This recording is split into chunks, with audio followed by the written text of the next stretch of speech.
Un chat siamois.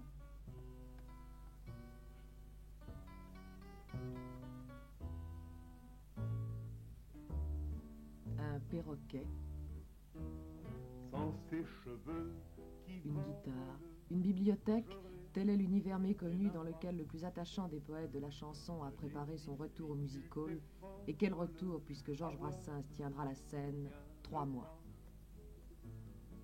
Georges Brassens, quelle impression éprouvez-vous à quelques heures de faire votre rentrée à Paris après 2 ans et demi?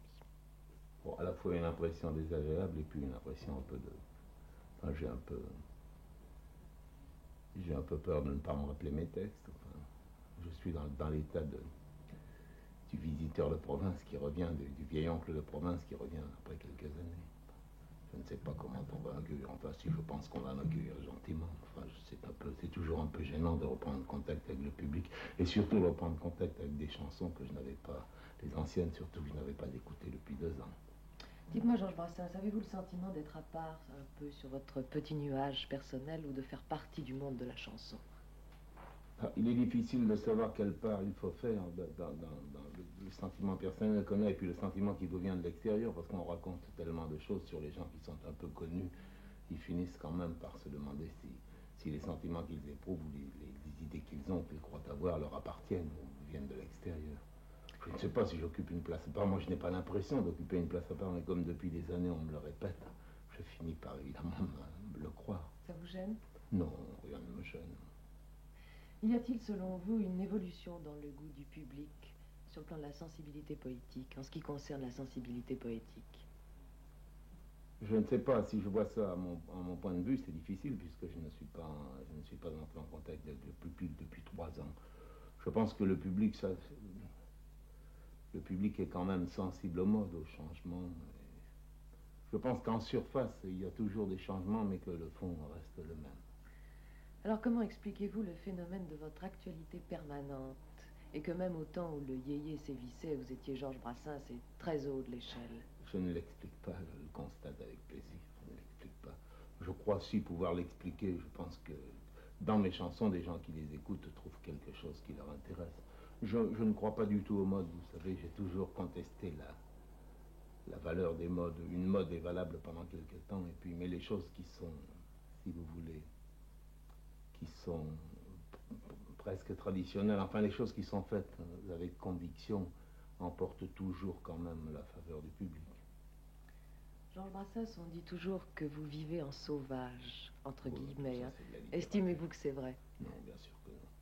Non, une fois pour toutes, on a écrit cela. Je suis tout le contraire d'un sauvage. Je l'ai d'ailleurs déjà dit, je le répète là, mais ça n'a pas d'importance. Vous savez, on a besoin toujours de mettre des étiquettes sur le dos des gens. C'est plus facile pour le jour de la Saint-Barthélemy.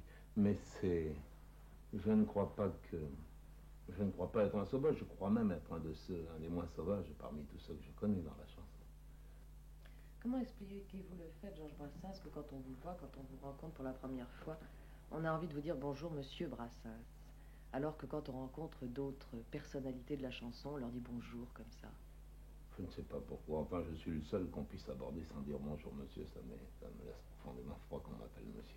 Non, je crois aussi que ça relève d'une tradition, ça, parce que des gens l'ont dû le dire quelquefois. Des gens ont dû dire, Brassens, c'est un type respectable. J'aime pas tellement qu'on me respecte à ce point, mais ils croient que peut-être ça convient mieux aux gens que je fais, alors que je ne suis pas tellement respectable dans ce que j'écris, finalement. Sans ses cheveux qui volent, j'aurai dorénavant des difficultés folles à voir d'où vient le vent. Tout est bon chez elle, y a rien à jeter. Sur l'île déserte, il faut tout emporter.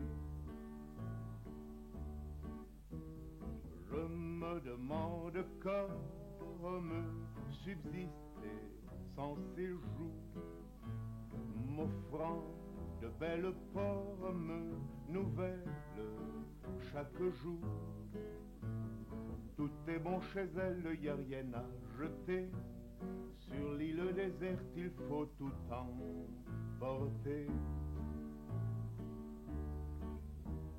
Sans sa gorge, ma tête dépourvue de coussin repose poserai par terre et rien n'est plus malsain.